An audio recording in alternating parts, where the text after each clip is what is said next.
Before gradually dying out, with clear spells expected in most areas, turning windy in the west and south later as outbreaks of rain spread from the Atlantic. Lowest temperatures 3 to 7 degrees.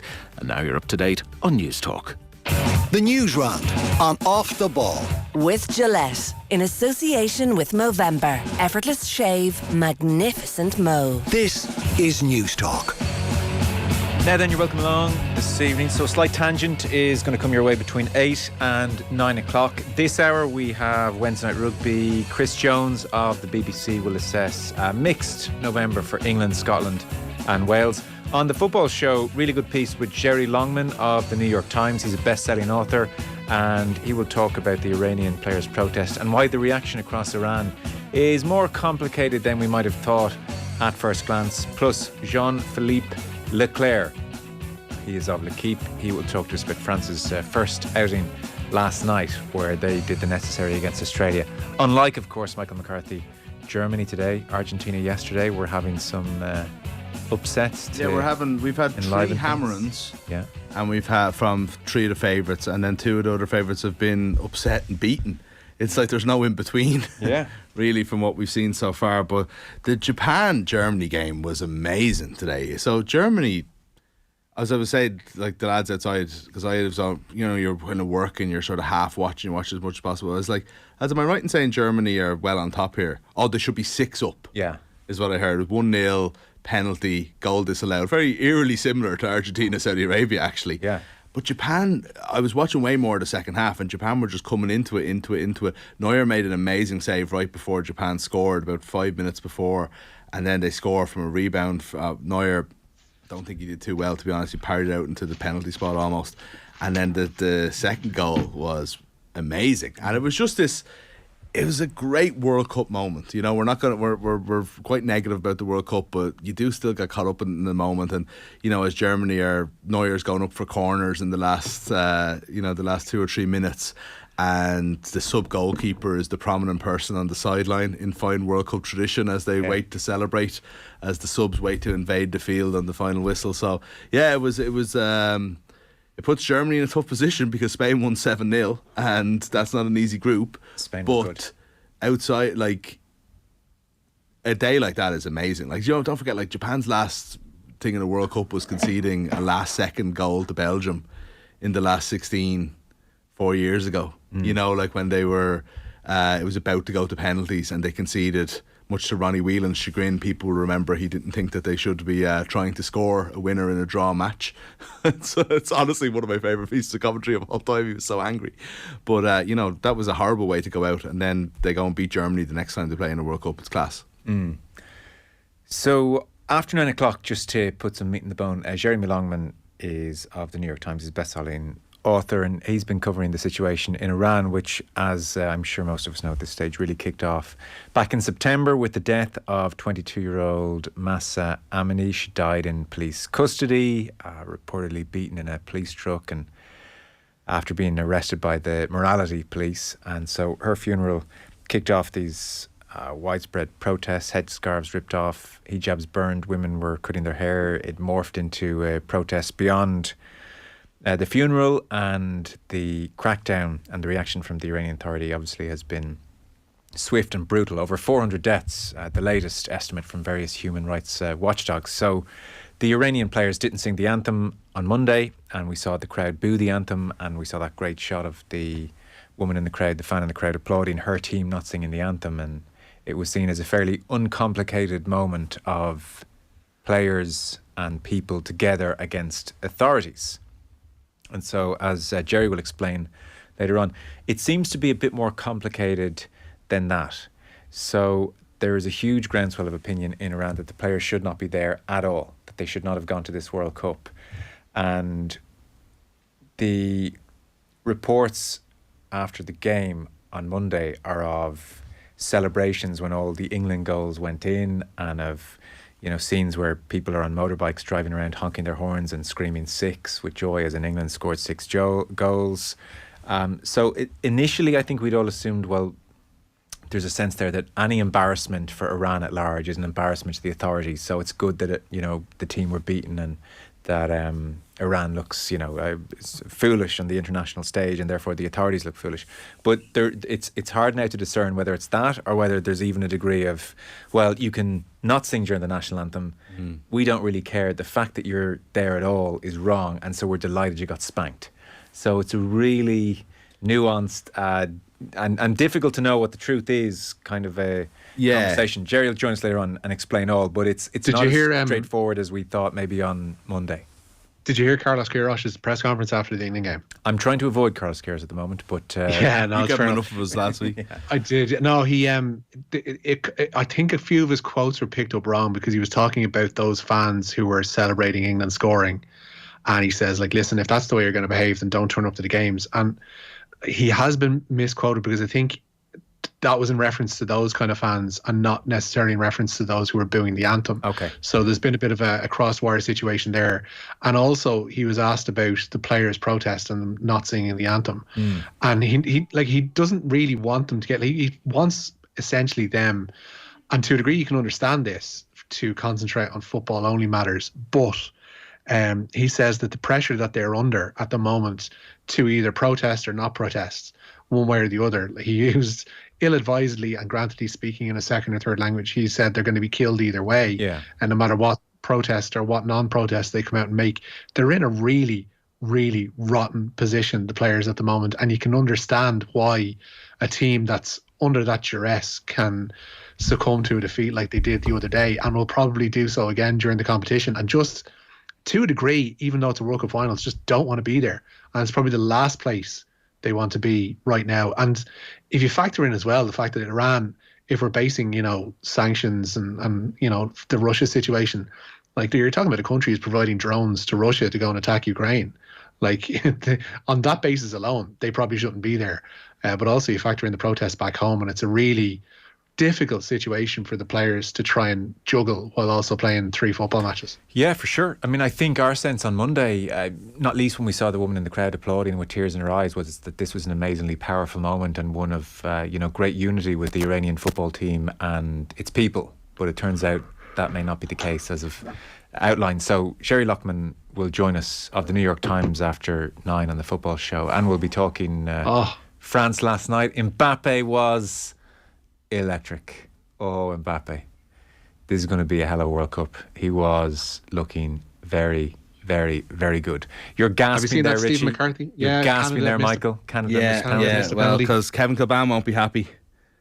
And his adopted country, because Canada have just missed a penalty against Belgium. Thibaut Courtois saved it. It was a handball VAR decision. Is he off his line? No, he's probably all right. 10 minutes gone. No.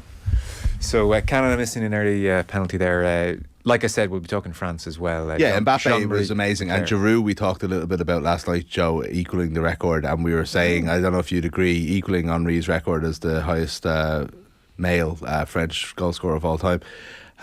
We were saying, is he one of the most underappreciated careers of all time? 100%. Like he's still there knocking in goals in the World Cup.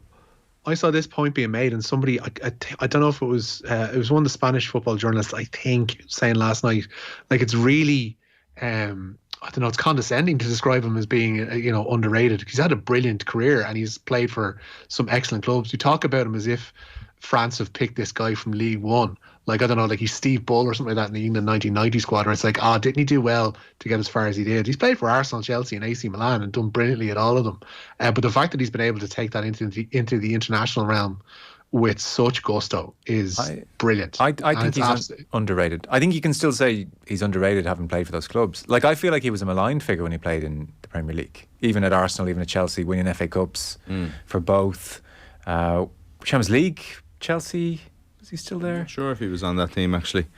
You have to say, I agree, and I thought he was very good last night, but you have to say he has been very lucky by the fact that Karim Benzema, for one reason or another, seems to never be able to get on the pitch for France. But I mean, to be able to kind of come in, win a World Cup in Benzema, one of the best strikers in the world's absence, to now be almost surely going to be his country's top scorer of all time if he gets even another one in this tournament.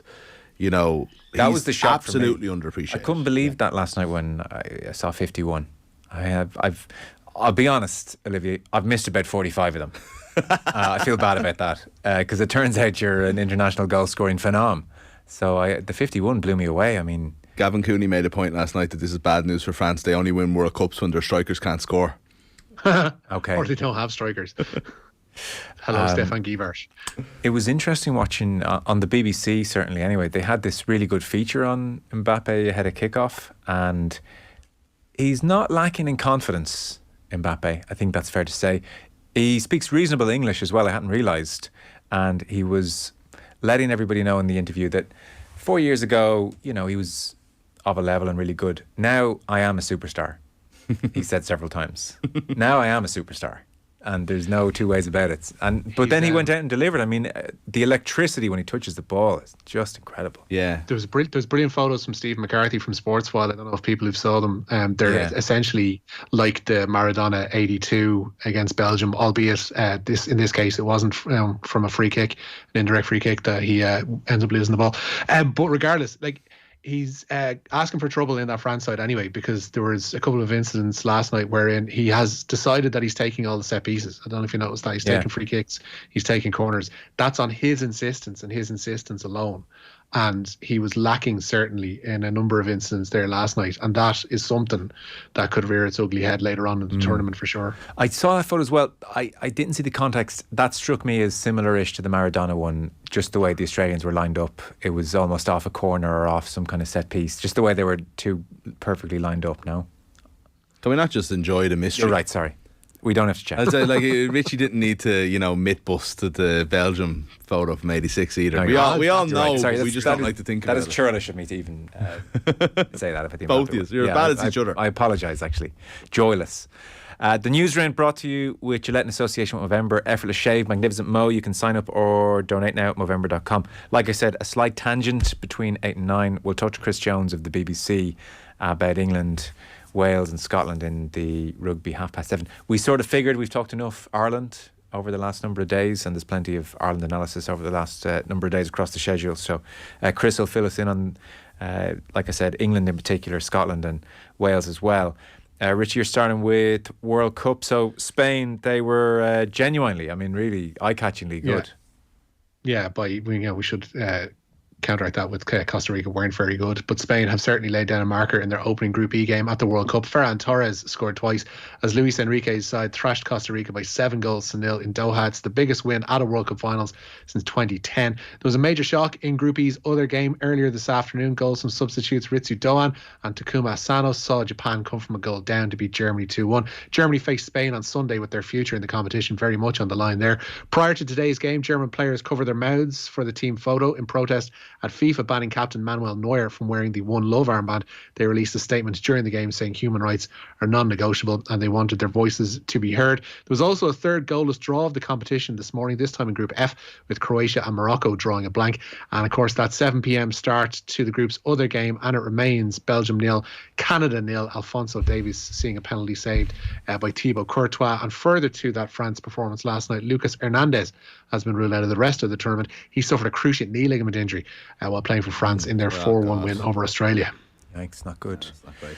I did see Will was saying outside that Manuel Neuer's armband was checked and double checked for the appropriate colours earlier on, and Wales have released footage. The corner flags at their training ground are very much of the rainbow variety.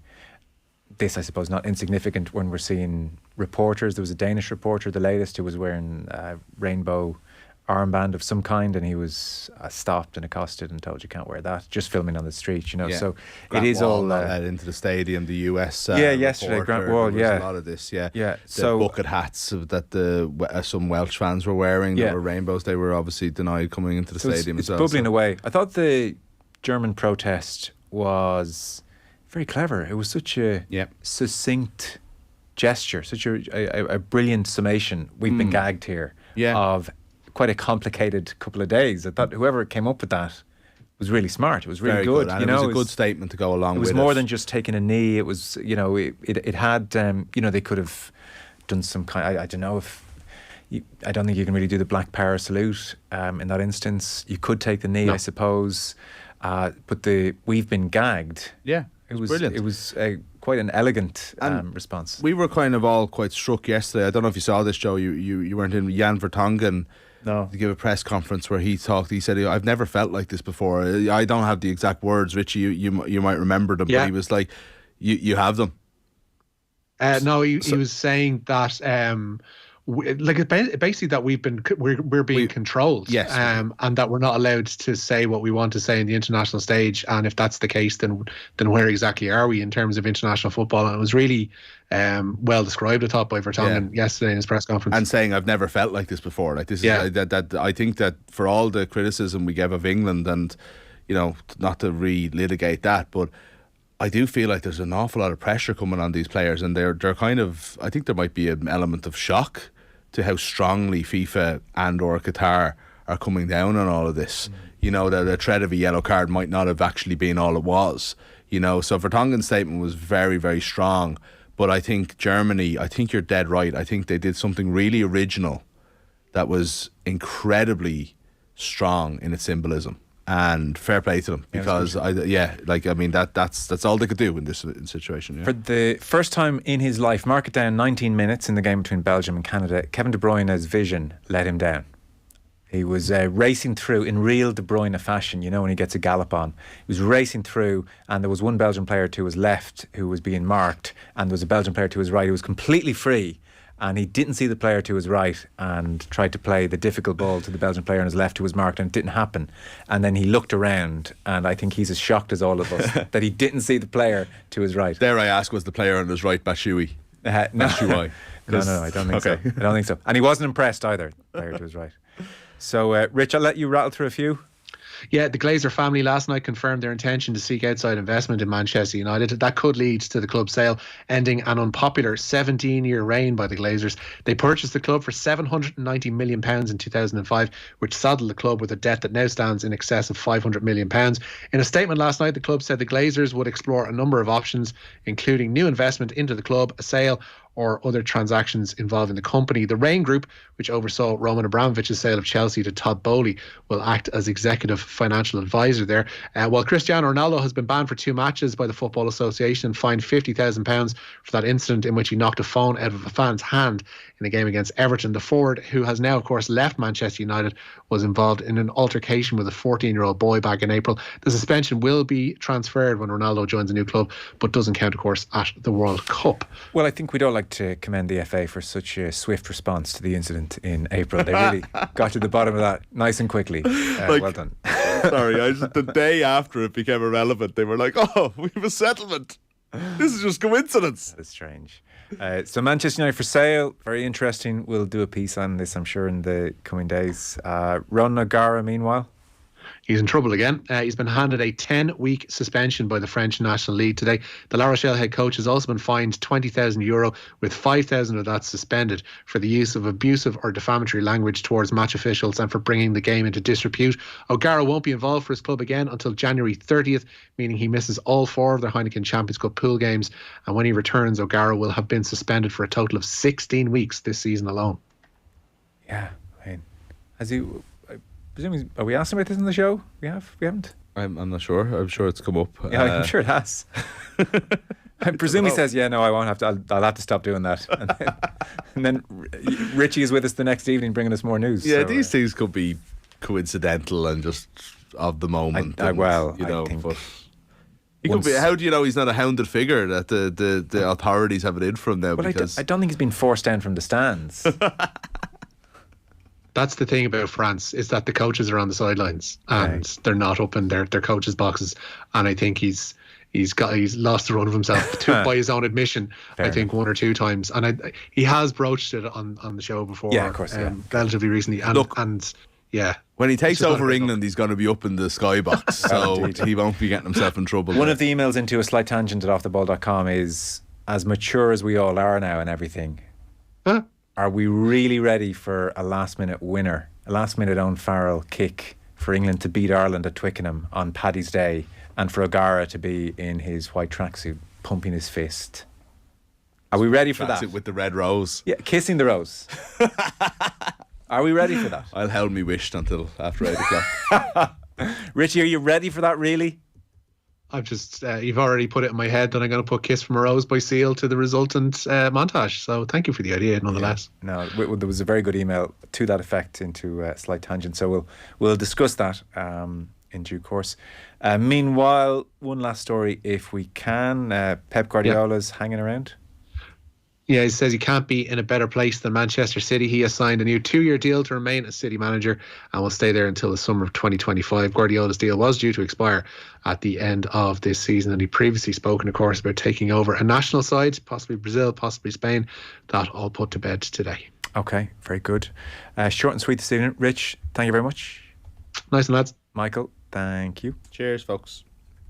Your chance to win big. News Talk's cash machine.